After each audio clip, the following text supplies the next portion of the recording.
بسم اللہ الرحمن الرحیم۔ دوستو، آج ہم آپ کو ایک ایسی مخلوق کے بارے میں بتائیں گے جو قیامت سے چند سال پہلے اس دنیا میں آئے گی اور ہر طرف اپنا رعب اور دبدبہ قائم کرے گی۔ دنیا کی ہر چیز اس مخلوق سے ڈرے گی۔ یہ مخلوق دنیا کی ہر چیز کو نیست و نابود اور تباہ و برباد کر دے گی۔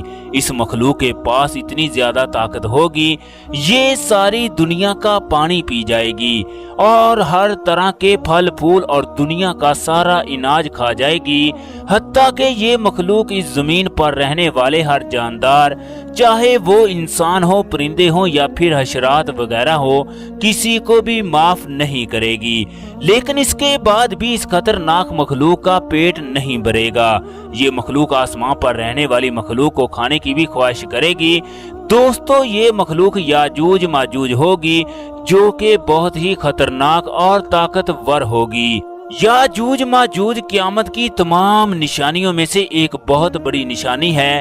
اس مخلوق کا ذکر اللہ تبارک و تعالی نے اپنی نازل کردہ الہامی کتابوں میں بھی کیا ہے۔ دوستو، حضرت ذوالقرنین جو کہ اللہ تبارک و تعالی کے برگزیدہ بندے تھے، انہوں نے اس قوم کو ایک دیوار کے پیچھے قید کر دیا۔ لیکن جب یہ مخلوق قیامت کے نزدیک آزاد ہوگی، یہ جس علاقے سے بھی گزریں گے اس کو تباہ و برباد کر دیں گے۔ یاجوج اور ماجوج دو مرد تھے جو حضرت یافس بن نوح علیہ السلام کی نسل سے تھے۔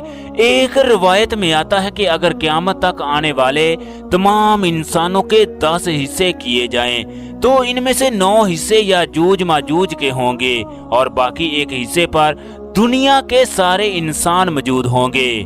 دوستو، اس بات کا اندازہ اس سے لگایا جا سکتا ہے یہ کتنی زیادہ بڑی تعداد میں ہوں گے۔ یاجوج ماجوج کا ایک گروہ بہت زیادہ لمبا اور بڑا ہوگا جو زمین پر موجود ہر قسم کے حشرات وغیرہ کو تباہ و برباد کر دے گا۔ ان کا نام و نشان اس دنیا سے ختم کر دے گا۔ یاجوج ماجوج کی تعداد ایک سال میں بہت زیادہ بڑھ جاتی ہے۔ اتنی تعداد کسی دوسری مخلوق کی نہیں بڑھتی۔ اس قوم کی مختلف قسم کی آوازیں ہوں گی۔ یہ قوم ہر قسم کے جانور کی آواز میں بات کر سکیں گے۔ اس قوم میں بعض لوگوں کے سینگ، دم اور بڑے بڑے دانت ہوں گے جو انسانوں اور دوسرے جانوروں کا گوشت کھاتے ہوں گے۔ یاجوج ماجوج کے کل 40 گروہ ہوں گے، جن میں سے کسی گروہ کا بھی حال و احوال اور شکل و صورت دوسرے گروہ سے نہ ملتی ہوگی۔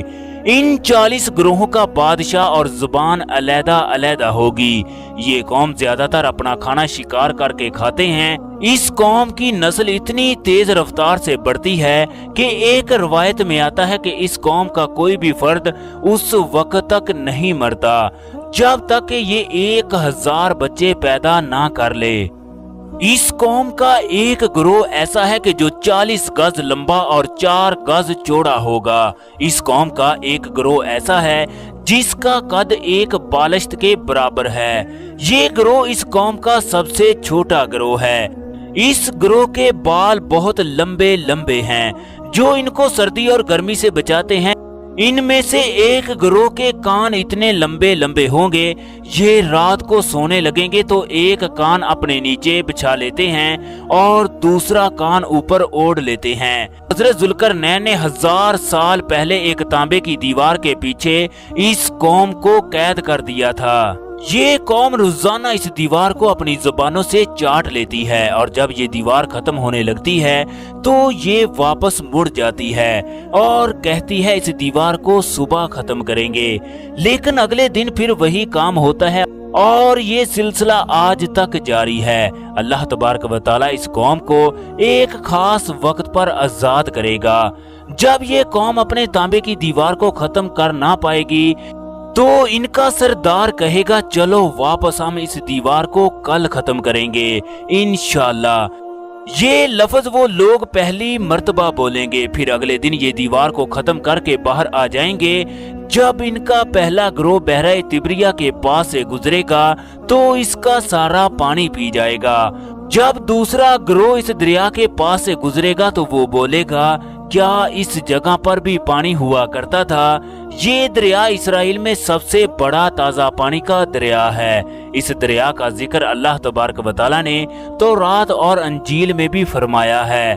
حضرت عیسیٰ علیہ السلام نے اپنی زندگی کا بڑا حصہ اس دریا کے ساحل پر گزارا ہے۔ اس دریا سے قتل و غارت کرتے ہوئے یہ قوم بیت المقدس تک پہنچے گی اور اعلان کریں گے کہ ہمارا قبضہ اس زمین پر ہو چکا ہے۔ پھر یہ قوم آسمان پر بھی قبضہ کرنے کی خواہش کرے گی، جس کے لیے یہ لاکھوں کی تعداد میں اپنے تیر آسمان کی طرف پھینکیں گے۔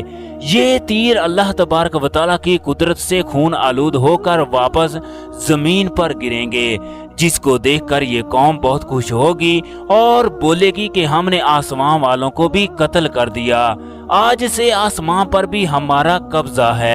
پھر اللہ تبارک و تعالیٰ کے حکم سے حضرت عیسیٰ علیہ السلام مسلمانوں کو اپنے ساتھ لے کر ایک پہاڑ جس کا نام کوہ طور ہے، اس جگہ پر پناہ لیں گے۔ وہ پہاڑ پر اس وجہ سے پناہ لیں گے کیونکہ زمین پر ہر طرف یاجوج ماجوج چھائی ہوگی اور وہاں پر تمام لوگ محفوظ ہو کر اللہ تبارک و تعالیٰ کی عبادت کریں گے۔ پھر تمام لوگ اور حضرت عیسیٰ علیہ السلام مل کر اللہ تبارک و تعالیٰ کے حضور دعائیں کریں گے، اے میرے رب ہمیں اس قوم سے نجات عطا فرما۔ پھر اللہ رب العزت ان لوگوں کی گردنوں میں ایک ایسا کیڑا پیدا فرمائیں گے جو اس تمام قوم کا خاتمہ کرے گی اور ساری زمین ان کی لاشوں سے بھر جائے گی۔ پھر اللہ تبارک و تعالیٰ بارش برسائے گا جس کے پانی سے زمین پاک ہو جائے گی۔ مسلمان یاجوج ماجوج کے جنگی ہتھیاروں کو 7 سال تک استعمال کریں گے۔ حضرت عیسیٰ علیہ السلام دجال کو قتل کرنے کے بعد اس قوم کے لیے اللہ رب العزت سے دعا فرمائیں گے، جس سے اللہ تبارک و تعالیٰ ایک خاص قسم کا پرندہ نازل فرمائیں گے جن کی گردنیں اونٹ کی طرح موٹی اور لمبی ہوں گی۔ یہ پرندے اللہ تبارک و تعالیٰ کے حکم کے مطابق ان کی لاشوں کو اٹھا کر لے جائیں گے، لیکن یہ وہ وقت ہوگا جب قیامت کافی نزدیک آ چکی ہوگی۔ یاجوج ماجوج قیامت کی آخری نشانی ہے۔ یاجوج ماجوج کو اللہ تبارک و تعالیٰ نے صرف اس دنیا پر ہی سزا نہیں دینی، بلکہ یہ قوم قیامت کے دن کافروں کے ساتھ جہنم میں ہوگی، کیونکہ اس قوم نے زمین پر فساد کی انتہا کر دی تھی۔ جب اللہ تبارک و تعالیٰ انسان پر اس کی غلطیوں کی وجہ سے عذاب نازل فرماتا ہے تو انسان اس عذاب کو برداشت نہیں کر سکتا، کیونکہ اللہ تبارک و تعالیٰ کا عذاب بہت سخت ہوتا ہے۔ اگر بات کریں یاجوج ماجوج کی تو ان کا ذکر قرآن و حدیث میں بھی ملتا ہے۔ اس کے ساتھ ساتھ دجال کا بھی ذکر کیا گیا ہے، جس کو حضرت عیسیٰ علیہ السلام ختم کریں گے۔ یاجوج ماجوج بہت زیادہ تعداد میں اس دنیا پر حملہ کریں گے اور ہر چیز کو نیست و نابود کر دیں گے۔ اللہ تبارک و تعالیٰ سے دعا ہے یا خدا باری تعالیٰ ہمیں ہر قسم کے عذاب سے محفوظ رکھے۔ دوستو اگر آپ لوگ ہمارے چینل پر نئے ہیں تو چینل کو سبسکرائب کریں، ویڈیو کو لائک اور شیئر کرنا مت بھولیے گا۔ شکریہ۔